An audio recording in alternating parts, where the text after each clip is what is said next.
Hello friends, આજે આપણે બનાવીશું દાણા મૂઠિયાનું શાક. આ શાક ખાવામાં ખૂબ જ સરસ લાગે છે. તો તમે પણ શિયાળો જાય અને તુવેરની સિઝન જાય એ પહેલાં એકવાર આ શાક ચોક્કસથી બનાવજો.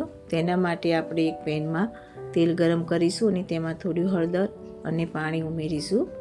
પાણી ઉકળે એટલે અંદર આપણે તુવેરના દાણા ઉમેરીશું. આ તુવેરના દાણાને આપણે બાફી લેવાના છે. ત્યારબાદ એક થાળીમાં 1 વાટકી મેથી, અડધી વાટકી કોથમીર, 1 વાટકી ઘઉંનો લોટ, અડધી વાટકી ચણાનો લોટ અને 2 ચમચી જેટલો સોજી ઉમેરીશું. ત્યારબાદ અંદર હળદર, લાલ મરચું, ધાણા જીરું પાવડર, ટેસ્ટ પ્રમાણે મીઠું, હિંગ, ગરમ મસાલો અને થોડી ખાંડ ઉમેરી દઈશું. પછી અંદર લીલા આદુ મરચાંની પેસ્ટ ઉમેરી અને એને સારી રીતે લોટમાં મિક્સ કરી દઈશું. બધા મસાલા સારી રીતે મિક્સ થઈ જાય ત્યારબાદ અંદર આપણે 1 ટીપરી મોણ માટે તેલ ઉમેરીશું. એને પણ સારી રીતે હલાવી લેવાનું છે. ત્યારબાદ અંદર થોડા સાજીના ફૂલ નાખવાના, જે ખાવાનો સોડા આવે છે એ ઉમેર્યું છે અને ઉપર 2-4 ડ્રોપ્સ લીંબુના ઉમેરીશું, જેનાથી આપણા મૂઠિયા સરસ સોફ્ટ બનશે. એને સારી રીતે હલાવી લઈશું અને ત્યારબાદ એને પાણીથી લોટ બાંધી દઈશું. પાણી વધારે નથી નાખવાનું, થોડુંક જ ઉમેરવું, નહીંતર તમારો લોટ ઢીલો થઈ જશે. આવો કઠણ લોટ બાંધી દેવો. ત્યારબાદ આપણે એના નાના નાના લોયા લઈશું અને એના ગોળ ગોળ મૂઠિયા બનાવી દઈશું. મૂઠિયા તમારે એકદમ નાના જ બનાવવાના છે, જેથી તમે ખાવામાં પણ સરળતા રહે. બધા મૂઠિયા આપણા તૈયાર થઈ ગયા છે. હવે આપણે એને તેલમાં તળી લઈશું. મૂઠિયા તમારે તળતી વખતે ગેસ ધીમો જ રાખવાનો છે.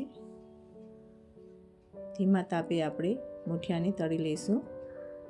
મૂઠિયા તળાઈ ગયા છે, તે સરસ ક્રિસ્પી બન્યા છે અને આ મૂઠિયા એટલા ટેસ્ટી લાગે છે કે તમે આ મૂઠિયાને એમને ખાશો તો પણ ખૂબ જ સરસ લાગશે. આને તમે બનાવીને ચા સાથે પણ ખાઈ શકો છો. હવે આપણે એને કાઢી લઈશું. ત્યારબાદ એ જ તેલમાં આપણે જીરું ઉમેરીશું અને થોડા ખડા મસાલા ઉમેરીશું, તજ, લવિંગ ને ત્યારબાદ હિંગ ઉમેરીશું અને 1 ડુંગળી ઝીણી સુધારીને ઉમેરીશું. બધા મસાલાને આપણે તેલમાં સારી રીતે સાંતળી લઈશું. ત્યારબાદ અંદર અડધી વાટકી લીલું લસણ ઉમેરીશું. આ લસણને પણ આપણે તેલમાં સારી રીતે સાંતળી લઈશું. હવે આપણે અંદર લસણની પેસ્ટ 1 ચમચી, આદુ મરચાંની પેસ્ટ ઉમેરી એને પણ હલાવી લઈશું.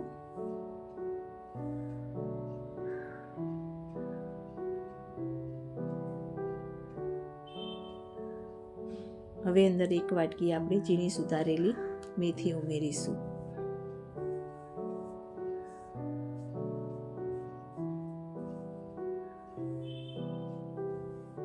ત્યાર પછી મેં આ 1 ટામેટાની પ્યુરી કરી છે એને ઉમેરીશું અને એને સારી રીતે હલાવી લઈશું.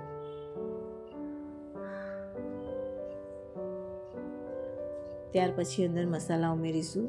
હળદર, લાલ મરચું પાવડર, ધાણા જીરું પાવડર અને ટેસ્ટ પ્રમાણે મીઠું ઉમેરીશું અને બધા મસાલાને સારી રીતે હલાવી લઈશું. ત્યાર પછી એને 5 મિનિટ માટે ઢાંકીને રાખીશું, જેથી મસાલા બધા સરસ રીતે ચડી જાય અને અંદરથી તેલ છૂટું પડી જાય. હવે આપણે જે તુવેર બાફી હતી એ તુવેરના દાણા ઉમેરીશું. તેનું પાણી કાઢવાનું નથી, આપણે તુવેર ધોઈને જ બાફી છે, એટલે પાણી સાથે તુવેરને તમારે ઉમેરી દેવી અને જો વધારે જરૂર પડે તો થોડું ગરમ પાણી ઉમેરવું.